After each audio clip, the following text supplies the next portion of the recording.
AP అసెంబ్లీలో లోకేష్ మాట్లాడుతున్నారు. ఇప్పుడు లైవ్ చూద్దాం. ఎంతమంది గొప్ప వాళ్ళు ఎయిడెడ్ కళాశాల నుంచి బయటకు వచ్చారు. విశ్వవిఖ్యాత నటసార్వభౌమ స్వర్గీయ నందమూరి తారక రామారావు గారు కూడా ఎయిడెడ్ కళాశాలలో చదివిన అధ్యక్ష. సో ఎయిడెడ్ని మనం అదే ఇట్లా విస్మరిస్తాం కరెక్ట్ కాదని ఆనాడు పోరాడాం. ఆ పోరాటం చేసాం కనుకనే 3 ఆప్షన్స్ ఇచ్చారు. అంటే మీరు ఎయిడెడ్ నుంచి బయటకు వెళ్తారంటే ఒక ఆప్షను, లేదంటే సూడో బ్యాలెన్స్గా ఉంటారంటే ఒకటి, లేదంటే ఎయిడ్ కంటిన్యూ చేయాలని. బట్ అప్పుడు కూడా బలవంతం చేసి మీరు ఎయిడ్ మటుకు అడగద్దని చెప్పారు అధ్యక్ష. సో దీనికి కూడా శాశ్వతమైన పరిష్కారం చేయాల్సిన అవసరం ఉంది. దానిపైన మేము డిస్కస్ చేస్తున్నాం. ఎయిడెడ్ కాలేజ్కి ఒక పాలసీ తీసుకురావాలి. ఎందుకంటే అధికారులు కూడా ఎక్కువ సమయం ఈ కంటెంప్ట్ ఆఫ్ కోర్టుకి వెళ్తున్నారు. ఆ పరిస్థితి వచ్చేసింది. ఎందుకంటే ఎయిడెడ్ అంతా గందరగోళం అయిపోయింది వ్యవస్థ.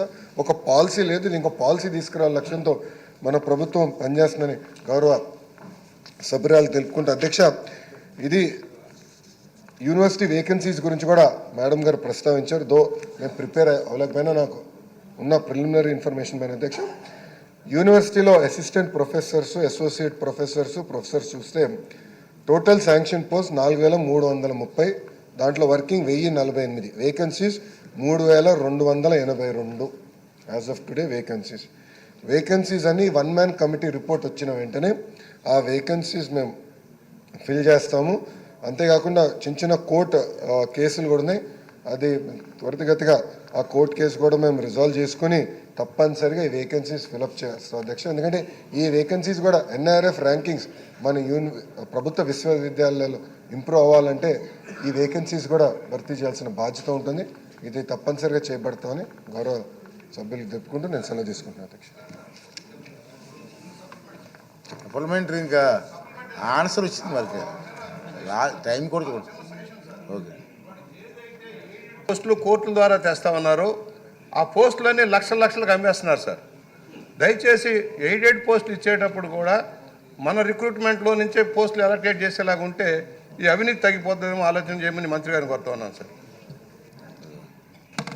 అధ్యక్ష, ఈ విషయం నేను చాలా స్పష్టంగా నాకు ఫైల్ వచ్చినప్పుడు ఆ ఫైల్లో ఆల్రెడీ జిల్లాలో ఉన్న అంటే ఏదైతే మనకి ఉపాధ్యాయులు ఉన్నారో ప్రభుత్వం రిక్రూట్మెంట్ ద్వారా వచ్చిన ఉపాధ్యాయులు ఉన్నారో వాళ్ళని ఫిల్ చేసిన తర్వాతనే ఆ వేకెన్సీ వాళ్ళ ద్వారా ఫిల్ చేసిన తర్వాతనే మీరు బయటకు వెళ్ళేదానికి ఆస్కారం ఇస్తామని చెప్తాం జరుగుతుంది అధ్యక్ష.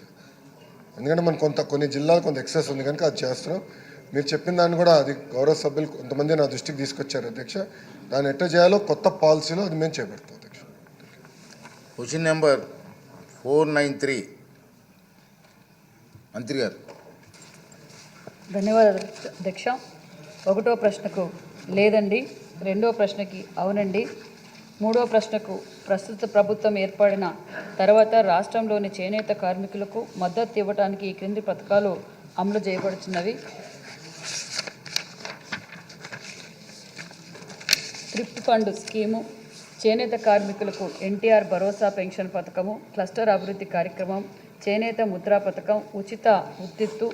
అదేవిధంగా 4వ ప్రశ్నకు పంచాయతీరాజ్ మరియు గ్రామీణ శాఖ అభివృద్ధి నుండి అందిన సమాచారం ప్రకారం గ్రామీణ ప్రాంతాల్లోని ప్రతి ఇంటి డిమాండ్ ప్రకారం సంవత్సరంలో కనీసం 100 రోజుల నైపుణ్యం లేని వేతన ఉపాధి కల్పించడం ఫలితంగా నిర్దేశించిన నాణ్యత మరియు మన్నిక కలిగిన సృష్టించడం అనే లక్ష్యంతో MGNRGES అమలు చేయబడుతుంది.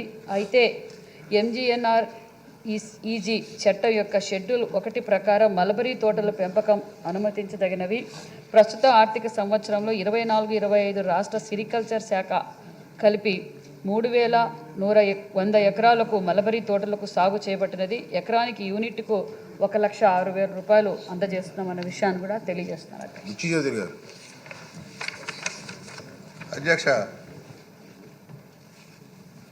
చేనేత మీద ప్రేమ ఉన్న లోకేష్ బాబు గారు కూడా ఇక్కడే ఉన్నారు. దయచేసి వారు కూడా ఇంటే బెటరు.